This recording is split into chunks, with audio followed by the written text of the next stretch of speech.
Qu'est-ce qu'on peut proposer aux enfants de 3 à 6 ans comme activité? Et de manière générale, jusqu'où est-ce qu'on peut aller au niveau des apprentissages avec des enfants qui sont en âge d'aller à la maternelle? Bonjour et bienvenue dans cette vidéo, je suis Victoria du site Enfance Positive et aujourd'hui on va parler apprentissage, on va parler curriculum et on va voir jusqu'où finalement on peut amener un enfant de 3 à 6 ans dans la pédagogie Montessori, au niveau en tout cas de ses apprentissages. Cette vidéo, je l'ai divisée en 2 parties. La première partie, je vais détailler matière par matière un petit peu ce que l'on va pouvoir voir au niveau des apprentissages avec eux. Et dans la deuxième partie, je vais vous expliquer comment est-ce qu'on fait pour y arriver. Et je vais également nuancer ce que je vais vous expliquer dans la première partie et vous apporter vraiment des informations qui sont capitales sur justement comment on fait pour arriver là sans que ce soit du bourrage de crâne, sans que finalement on réplique un programme avec des emplois du temps, avec un adulte qui impose un rythme, ce qui n'est pas du tout la philosophie et l'esprit de la pédagogie Montessori. Alors j'ai ma petite anti-sèche ici pour être sûre de ne rien oublier. Donc c'est parti, on attaque avec le curriculum. Alors vous allez voir que je ne vais pas utiliser le terme de programme. Et dans la deuxième partie de cette vidéo, justement, je vais expliquer pourquoi. Et la différence entre un curriculum et un programme, c'est exactement cette différence-là qui va faire qu'on est dans une approche bienveillante, on est dans une approche qui respecte l'enfant, qui respecte son rythme, qui respecte ses intérêts. Parce que c'est vraiment ça, le cœur finalement de la pédagogie Montessori. Si vous ne les avez pas déjà vues, je vous invite à regarder les 2 dernières vidéos que j'ai tournées en ce début d'année. Je mettrai les liens des vidéos dans la description de celle-ci. Justement, une première vidéo où j'expliquais les 2 piliers fondateurs de la pédagogie Montessori, à savoir la partie bienveillance et puis la partie apprentissage. Ces 2 parties-là sont indissociables. Et puis la vidéo de la semaine dernière dans laquelle je vous donnais les 10 clés de la pédagogie Montessori pour justement être dans la bienveillance. Alors on va faire un tour cette semaine du côté justement des apprentissages et on commence avec un matériel, comment je vais dire qui est, je dirais, au mieux méconnu, au pire un peu méprisé. C'est le matériel de vie pratique. Alors le matériel de vie pratique, hein, quand on va sur Pinterest, de nouveau j'ai rien contre Pinterest, on m'a dit la semaine dernière ah mais qu'est-ce que t'as contre Pinterest? J'ai rien contre Pinterest. Le seul problème avec Pinterest, c'est qu'il faut être formé et bien formé pour faire le tri dans ce qu'on y trouve, parce que 95% des trucs que vous allez y trouver sont erronés, surtout en vie pratique, parce que justement on fait tout et n'importe quoi avec la vie pratique. Donc la vie pratique, c'est un matériel qui est très important. Souvent, c'est vu comme un matériel un peu récréatif, un matériel voilà, où on va chipoter un petit peu, hein, comme on dit ici, on va faire presque passer le temps. Hein. Souvent, on imagine ça comme, voilà, on met un plateau, 2 bols, des pois chiches, une cuillère, et puis on laisse l'enfant un petit peu patauger là-dedans. Alors, c'est pas du tout ça, du tout.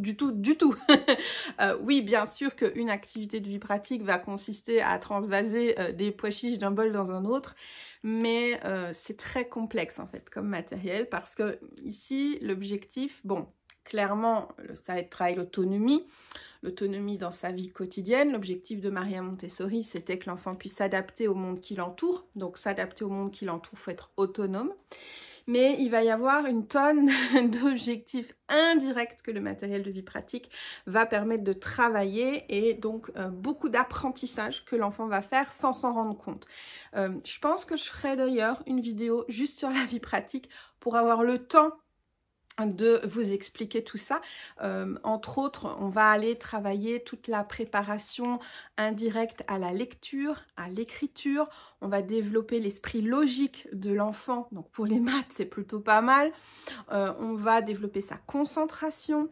On va aussi développer la logique de travail, la logique d'organisation. Vous savez, le apprendre à apprendre. Hein. Comment je m'y prends pour faire un travail, par où je commence, quelle est la stratégie que je vais déployer pour faire ce travail-là. Donc la vie pratique, pour ça, elle est très très importante. Préparation indirecte à tous les apprentissages qui vont venir après.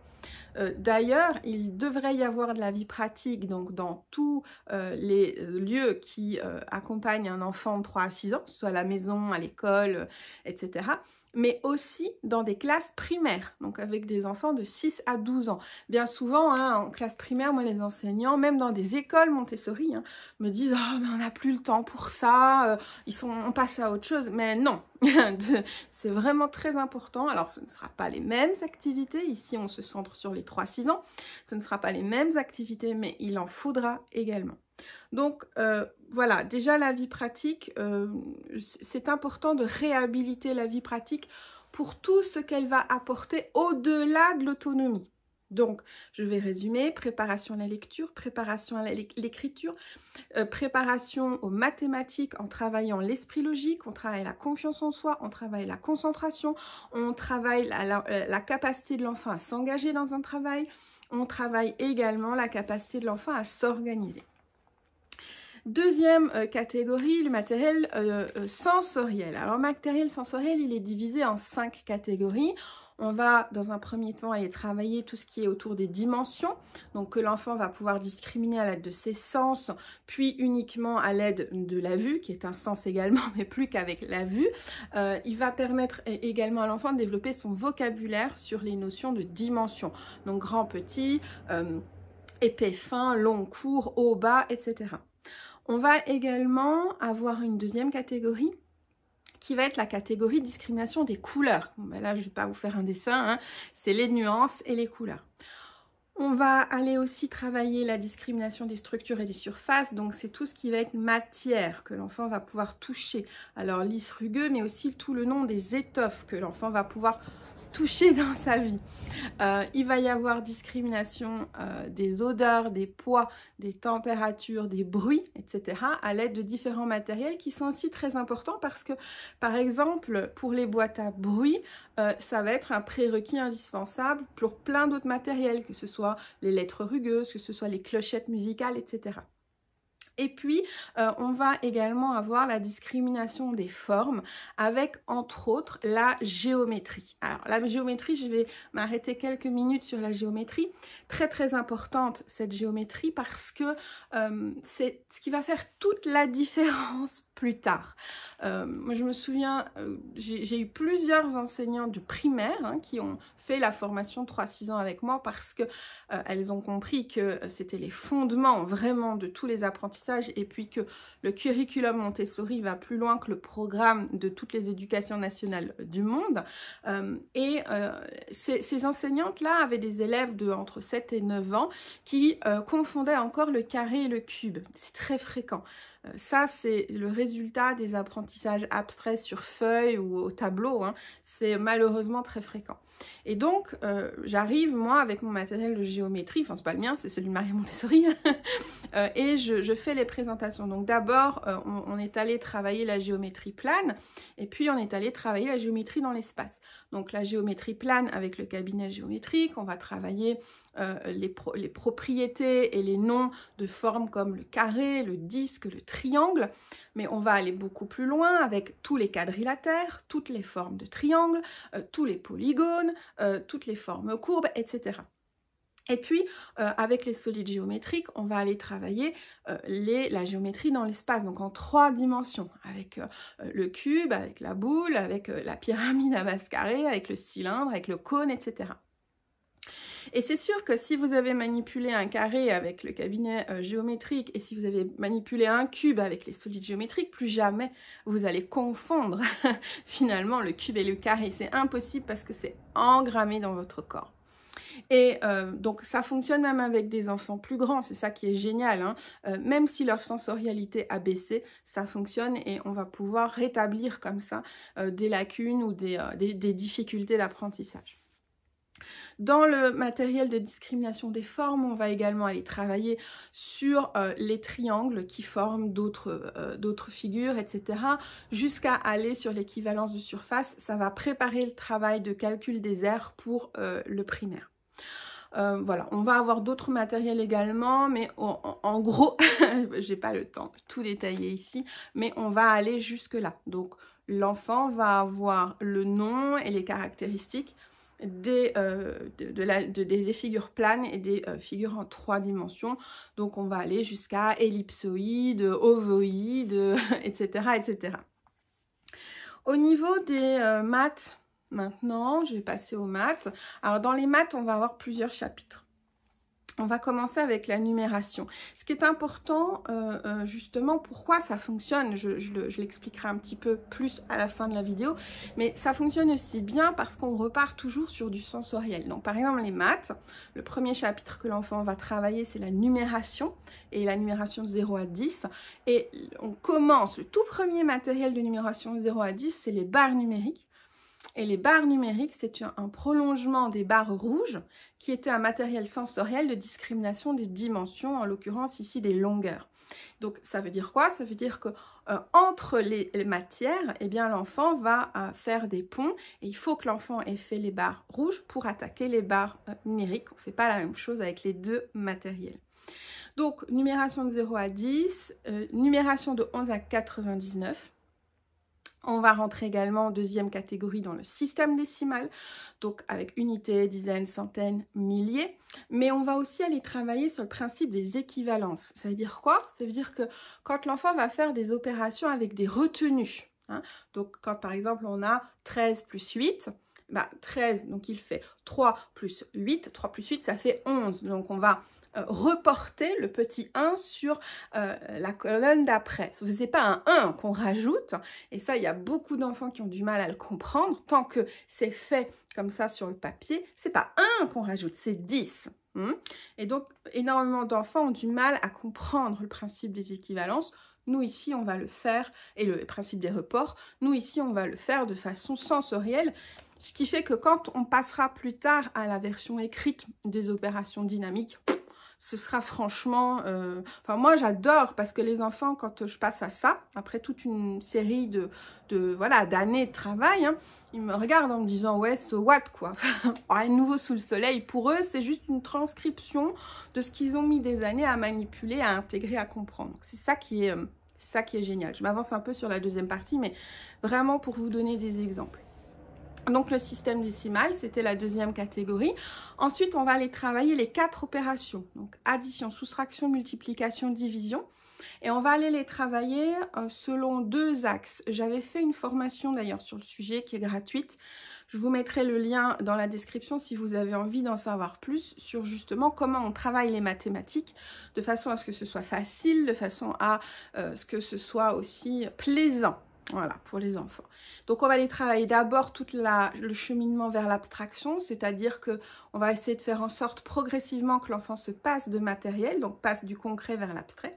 Et puis, on va aller faire une autre progression vers la mémorisation pour qu'il arrive au calcul mental. Très important le calcul mental pour automatiser, pour libérer de l'attention, de la concentration et de la mémoire. Donc voilà, si vous avez envie d'en savoir plus, je vous mettrai le lien en description. Donc on va aller très loin dans les 4 opérations. Ensuite, on va avoir 2 chapitres que tous les enfants ne traverseront pas forcément, mais qu'on va pouvoir proposer. Je vais vous expliquer justement la nuance tout à l'heure. Donc, c'est les fractions et le calcul des carrés des cubes des nombres. Alors là, peut-être que certains d'entre vous, derrière votre écran, vous êtes en train de faire des grands yeux. Oui, oui, tout ça en maternelle, mais tout simplement parce qu'on a une approche sensorielle du bazar et que c'est... Enfin, moi, je vois les réactions en formation, c'est « Oh, mais punaise, mais pourquoi j'ai pas appris ça comme ça à l'école? C'est tellement facile, en fait. » C'est vraiment ça qui ressort, c'est tellement évident. Les fractions, on les manipule sensoriellement. on va aller jusqu'aux opérations de fraction, hein, donc addition de fractions avec ou sans dénominateur commun, soustraction de fractions avec ou sans dénominateur commun, multiplication, division avec des nombres entiers. Donc on va faire par exemple 1/6 pris 3 fois, par exemple. Hein. On va pas faire 1/6 pris 1/4 de fois. Non, ça sera réservé pour le primaire. Et pour le calcul des carrés et des cubes des nombres, c'est pareil. En fait, on va partir d'une notion géométrique qu'ils connaissent, la notion du carré. Ils l'ont vu, je vous l'ai dit il y a quelques instants, avec le cabinet géométrique. On leur montre une barrette de 4, ils savent que c'est 4 parce qu'on l'a travaillé préalablement. On leur demande quelle forme est-ce qu'ils reconnaissent, on le voit bien, enfin c'est un carré. Je vais dire c'est visuel. Ok, donc c'est le carré de 4, je te propose de compter combien de perles il y a dans le carré de 4. L'enfant calcule, il y a 16, ok, le carré de 4 contient 16 perles. Point. Enfin, c'est pas plus compliqué que ça, en fait, c'est la magie du matériel Montessori. Et on va pouvoir aller travailler les multiples, on va aller pouvoir travailler d'autres choses. Ce qui fait qu'à la fin du 3-6, les enfants peuvent connaître les carrés, les cubes des 10 premiers nombres, ce qui est quand même assez incroyable au final. Donc voilà, ça c'est pour les maths. Pour le langage, maintenant, on va commencer par travailler le vocabulaire. Très important le vocabulaire pour susciter la lecture. Beaucoup d'enfants qui ont du mal avec la lecture manquent en fait de vocabulaire. Donc, on va aller travailler énormément ce vocabulaire-là. On va aller travailler bien évidemment l'écriture, donc avec la conscience phonologique, la conscience des sons. On va aller travailler jusqu'à ce que l'enfant puisse écrire. Alors, en 3-6, il écrit phonétiquement, ça veut dire que on ne travaille pas encore l'orthographe. Ce qu'on appelle la conscience orthographique viendra plus tard en 6-12. Donc ça veut dire, je vous dis tout de suite, ne vous stressez pas, il ne va pas mémoriser des fautes d'orthographe. Il n'a pas encore de sensibilité par rapport à ça. On va bien évidemment aller jusqu'à la lecture, ça veut dire que traditionnellement un enfant qui sort de 3-6 Montessori sait lire, alors à différents niveaux bien évidemment de lecture, mais en général on arrive tous au décodage. Alors pas forcément 100%, on va le voir, mais la plupart en fait sont arrivés au décodage. Et donc pour ceux qui sont arrivés au décodage et développent une lecture qui est quand même assez fluide, on va aussi pouvoir aller plus loin avec ces enfants-là. Donc on va pouvoir aller travailler la nature des mots, on va travailler les 4 premières natures, à savoir le nom, le déterminant, l'adjectif et le verbe.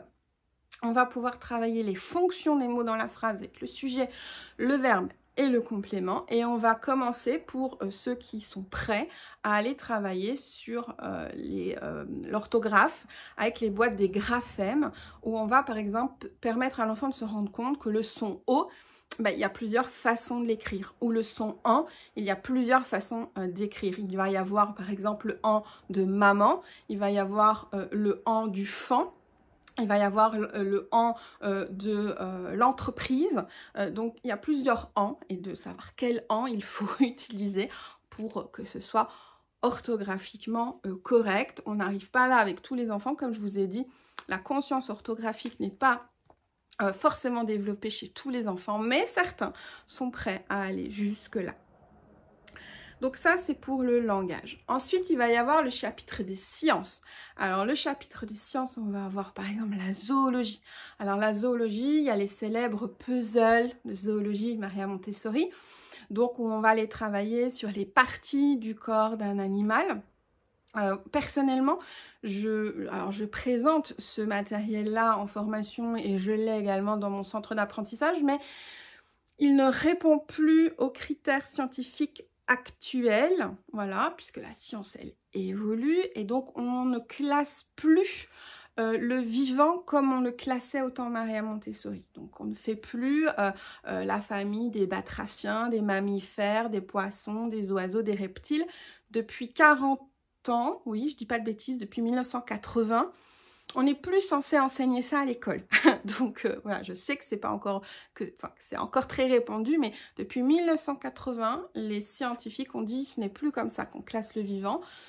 Aujourd'hui, on utilise la classification phylogénétique du vivant. Donc c'est ce que j'ai également ajouté dans mes formations et dans mon centre d'apprentissage, justement, où on va aller s'interroger sur les caractéristiques des animaux, et on va amener l'enfant à s'interroger sur ce qu'il voit. Au niveau de la botanique, on pourrait aller jusqu'à, par exemple, le nom des limbes, les différents noms des limbes des feuilles, ou sur les différentes parties d'une racine, d'une fleur ou d'une feuille. Mais ce qui est surtout important ici, et là, moi, personnellement, j'ai vraiment développé ce que Maria Montessori a dit qu'il était important de faire, c'est d'aller travailler autour du sens de tout ça. Si ça vous intéresse, j'en ferai une vidéo parce que si vous achetez juste le cabinet botanique et que vous le mettez là dans un coin, il va prendre la poussière. Ça va servir à rien. L'enfant est moins facilement relié au végétal qu'au règne animal et donc ça va prendre la poussière, ça va pas leur parler. Donc il y a tout un travail que moi je mets en œuvre grâce à la pédagogie du dehors qui du coup va rentrer dans cette philosophie-là de Maria Montessori et qui va donner du sens à ce matériel. Voilà, donc ça c'est très très important. Claire. Ensuite, on va avoir la géographie dans la partie sciences. Donc la géographie, on va aller travailler aussi bien sur les continents, l'étude des continents, donc les différents pays. On va aller travailler sur la culture des différents continents. On va aller travailler sur les reliefs géographiques, on va aller travailler sur les drapeaux également du monde entier. Donc voilà, ça peut aller très très loin, donc bien évidemment en fonction de l'intérêt des enfants. Dans la partie science, on va également avoir des plateaux d'expérience. Donc les plateaux d'expérience, il y a des grands classiques, coule et flotte, magnétique à magnétique, l'arche romane qui n'est pas un matériel sensoriel comme on peut le voir parfois, mais vraiment une expérience puisqu'on va aller travailler le rôle de la clé de voûte et on va aller expérimenter la construction. Donc ici, ce qui est très important dans les expériences, c'est pas tellement d'arriver au résultat. Hein. Le but, c'est pas de trouver le résultat, le but, c'est de chercher. Donc il va y avoir toute une approche pour que justement l'enfant soit dans cette dynamique ici de recherche. Et personnellement, j'ajoute au plateau d'expérience de Maria Montessori, j'ajoute les plateaux d'estimation qui sont très sympas, vraiment super chouettes, qui sont plutôt issus de l'approche Reggio, mais qui sont tout à fait complémentaires. Donc, je vérifie que je n'ai rien oublié, c'est bon. Il va nous rester une dernière zone qui est la zone des arts, avec la peinture et la musique. Alors, au niveau de la musique, on va aller travailler les notes, principalement en 3-6 ans. Donc, le nom des notes, la gamme. On fait une introduction aux altérations, donc dièse bémol, l'écriture et la lecture de la musique. Alors là aussi, j'ai développé toute une série d'expériences, d'activités pour arriver justement à ces fameuses clochettes et pour stimuler finalement l'intelligence musicale et rythmique des enfants. Pour ce qui est de la peinture, alors je pense que c'est un des rares points, je ne suis pas d'accord du tout avec Maria Montessori. Si ça vous intéresse, j'en reparlerai dans une autre vidéo. Donc Maria Montessori n'a pas beaucoup investi cet espace de peinture-là. Elle a juste créé une table à dessin où typiquement on met un objet, une feuille, un crayon et les enfants sont censés dessiner ce qu'ils voient. Je trouve que c'est anti-créatif au possible. Et donc, personnellement, j'ai développé une autre approche, voilà, et ça c'est moi, de considérer la pratique artistique comme n'importe quelle autre expérience de la classe, et donc en mettant en place une étagère créative. J'avais d'ailleurs fait une formation sur le sujet, justement, pour qu'on arrête un peu avec ces tables à dessin qui sont franchement à oublier. Donc voilà, ça c'est le curriculum. Jusqu'où on va pouvoir aller avec les enfants. J'ai pris un peu de temps pour vous l'expliquer, mais voilà, c'était important. Ici, maintenant, ce que je vais vous dire, c'est que donc c'est un curriculum, c'est pas un programme. Ça veut dire que les enfants, 100% des enfants ne vont pas faire 100% de tout ce que je viens de vous dire là. D'accord? Ça veut dire quoi? Ça veut dire que ce sont des propositions pédagogiques qui sont offertes aux enfants et qui ont pour but de permettre à chaque enfant d'aller aussi loin qu'il a envie d'aller. Donc, je voulais juste intégrer ce que je viens de dire là. Ça offre aux enfants la possibilité d'aller aussi loin que ce qu'ils ont envie d'aller.